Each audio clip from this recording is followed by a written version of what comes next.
बिस्मिल्लाहिर्रहमानिर्रहीम। अस्सलाम वालेकुम। रोज़ाना वाक़यात सुनने के लिए हमारे चैनल बशर स्टूडियो को सब्सक्राइब करें। कुत्ते की पैदाइश से मुतल्लिक़ कदीम तारीख़ और सहीफ़ों में दो हकायात मौजूद हैं। पहली रवायत के मुताबिक कुत्ते की पैदाइश से मुतल्लिक़ इमाम अब्दुर्रहमान सफ़ूरी ने अपनी किताब नज़्हतुल मजालिस में नकल फरमाया है कि जब हज़रत आदम अलैहिस्सलाम की तख्लीक अल्लाह ताला ने फरमाई और तमाम फरिश्तों को हज़रत आदम अलैहिस्सलाम को सजदा करने का हुक्म दिया गया, तो इस वक्त शैतान जो कि फरिश्तों का सरदार था, इसने सजदा करने से ना सिर्फ इनकार किया बल्कि इस वक्त इसने हज़रत आदम अलैहिस्सलाम के पुतले पर थूक दिया था, जो कि हज़रत आदम अलैहिस्सलाम के शिकम पर जा गिरा था, जिस पर अल्लाह ताला ने हज़रत जिब्राईल अलैहिस्सलाम को हुक्म दिया था कि हज़रत आदम अलैहिस्सलाम के शिकम से इस थूक वाली मिट्टी को हटा दो। इस मिट्टी के हटने से हज़रत आदम अलैहिस्सलाम के शिकम पर एक सुराख बन गया था, जो कि आज भी नाव की सूरत में हर इंसान की शिकम पर मौजूद है। इसके बाद इस शिकम वाली मिट्टी से कुत्ते को बनाया गया था। ये वाक़या इमाम सफ़ूरी ने बिला किसी सनद के ज़िक्र किया है और कुरान या हदीस में इसका ज़िक्र मौजूद नहीं, लिहाजा इसको मोतबर नहीं कहा जा सकता।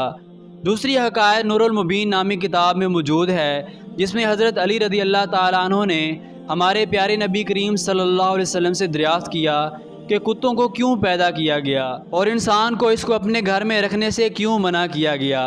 तो इसके जवाब में नबी करीम सल्लल्लाहु अलैहि वसल्लम ने फरमाया था, जब हज़रत आदम अलैहिस्सलाम और बीबी हवा सलामुल्लाह अलैहा को अल्लाह ताला ने ज़मीन पर भेजा था, तो वो दोनों खौफ से एक परिंदे की मानद काँप रहे थे।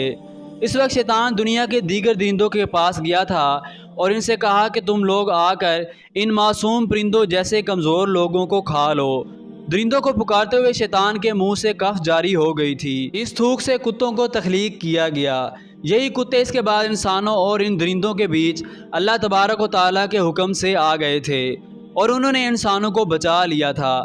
बुखारी शरीफ की हदीस नंबर 3227 और मुस्लिम शरीफ, सुनन अबू दाऊद, मसनद अहमद समेत दीगर हदीस की कुतब में उम्मुल मोमिनीन हज़रत सैयदा मैमूना रज़ी अल्लाह ताला अन्हा से रवायत बयान की जाती है कि एक बार रसूलुल्लाह सल्लल्लाहु अलैहि वसल्लम बेदार हुए तो गमगीन और खामोश थे।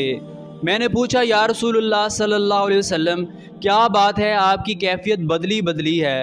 फरमाया, हज़रत जिब्राईल अलैहिस्सलाम ने रात आने का वादा किया था पर नहीं आए।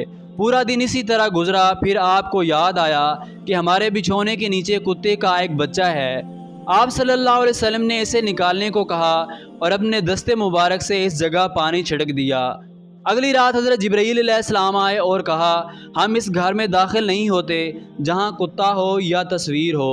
जबकि एक और हदीस का खुलासा कुछ यूँ है कि हुज़ूर अकरम सल्लल्लाहु अलैहि वसल्लम ने फरमाया कि जो शख्स हिफाजत और शिकार की गर्ज से अलावा कुत्ता पालता है तो हर रोज़ इसके अजर में से दो किरात कम किया जाता है। इस हदीस में अजर घट जाने की जो बात है, इससे मालूम होता है कि बिला ज़रूरत कुत्ते को पालना मकरूह तहरीमी है और मकरूह तहरीमी होने की वजह से इस घर में रहमत का फरिश्ता दाखिल नहीं होता। कुत्ता एक नजिस जानवर है। कुत्ते के सामने अगर ताज़ा और बदबूदार गोश्त रखा जाए तो ये बदबूदार गोश्त को तरजीह देता है और अपनी कै को भी दोबारा चाड़ लेता है। इसलिए फरिश्ते पाकीज़ा मखलूक हैं और वो हर इस मकाम पर नहीं जाते जहाँ नजस हो। एक तरफ से कुत्ते में वफादारी का मनका पाया जाता है तो दूसरी तरफ ये अपनी ही नस्ल का दुश्मन भी होता है। हदीस शरीफ के मुताबिक कुत्ते के जूठे बर्तन को 7 दफ़ा धोने और 1 दफ़ा मांजने का हुक्म दिया गया है। हालांकि निजस बर्तन को 3 दफ़ा धोने से शरन पाक हो जाता है। जदीद साइंस भी इस बात को मान चुकी है कि कुत्ते के लुआब में इंतहाई ख़तरनाक जरासीम पाए जाते हैं जो इंसानी सेहत के लिए इंतहाई मुज़र होते हैं। हज़रत हसन बसरी रहमतुल्लाह ताला अलैह फरमाया करते थे कि कुत्ते के अंदर 10 सिफ़ात ऐसी हैं, अगर इनमें से एक सिफ्त भी इंसान के अंदर पैदा हो जाए तो वो वली बन सकता है। नंबर 1, कुत्ते के अंदर कनात होती है, जो मिल जाए इस पर कनात कर लेता है और राज़ी हो जाता है। ये कानईन या साबिरीन की अलामत है। नंबर 2, कुत्ता अक्सर भूखा रहता है, ये सालेहीन की अलामत है।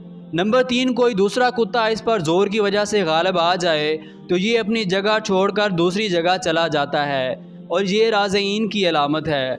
नंबर 4, कुत्ते का मालिक अगर इसको मारे तो वो अपने मालिक को छोड़कर नहीं जाता, ये सादिकीन की अलामत है। नंबर 5, अगर कुत्ते का मालिक बैठा खाना खा रहा हो तो ये बावजूद ताकत और क़ुव्वत के इससे खाना नहीं छीनता, ये मसाकीन की अलामत है। नंबर 6, जब मालिक अपने घर में हो تو یہ دور جوتوں کے پاس جا کر بیٹھ جاتا ہے، ادنا جگہ پر راضی ہو جاتا ہے۔ یہ متواضعین کی علامت ہے۔ نمبر 7، دنیا میں رہنے کے لیے اس کا کوئی اپنا گھر نہیں ہوتا، یہ متوکلین کی علامت ہے۔ نمبر 8، رات کو یہ کم سوتا ہے، یہ محبین کی علامت ہے۔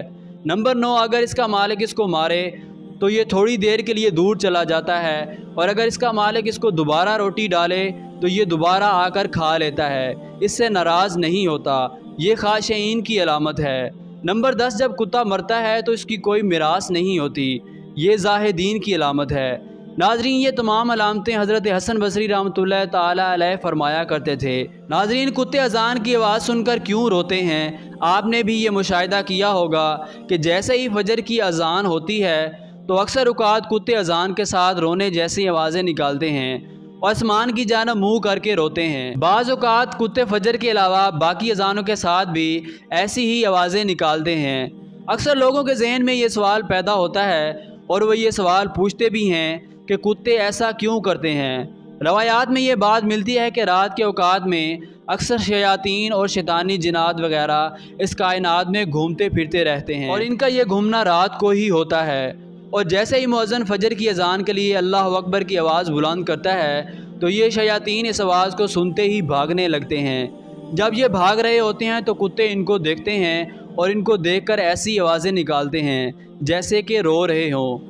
اور شیاطین کی یوں بھاگنے کا ذکر ایک حدیث میں یوں آیا ہے کہ مؤذن جب اذان دیتا ہے تو اس کی آواز سن کر شیطان خروج ربیہ کی آواز کرتے بھاگتا ہے۔ یاد رہے کہ انسانی نظر سے اللہ نے بہت سی باتوں کو پوشیدہ رکھا ہے، لیکن بعض جانوروں میں یہ طاقت رکھی ہے کہ وہ چیزوں کو دیکھ سکتے ہیں۔ مثلا عذاب قبر کی بات کی جائے تو اس کے بارے میں بھی روایات ہے کہ مردے کی چیخ و پکار کی آواز کو انسان کے علاوہ باقی مخلوقات بھی سنتی ہیں، اور کتا بھی انہی جانوروں میں سے ہے جو کہ جنات اور شیاطین کو دیکھتا ہے، اس لیے یہ ان کو دیکھ کر ایسی آوازیں نکالتا ہے۔ دنیا بھر میں اس وقت کتوں کی 400 نسلیں موجود ہیں، اور ایک اندازے کے مطابق 40 کروڑ سے زیادہ تعداد میں کتے موجود ہیں۔ روزانہ ایسے ہی واقعات سننے کے لیے ہمارے چینل بشر اسٹوڈیو کو سبسکرائب کریں۔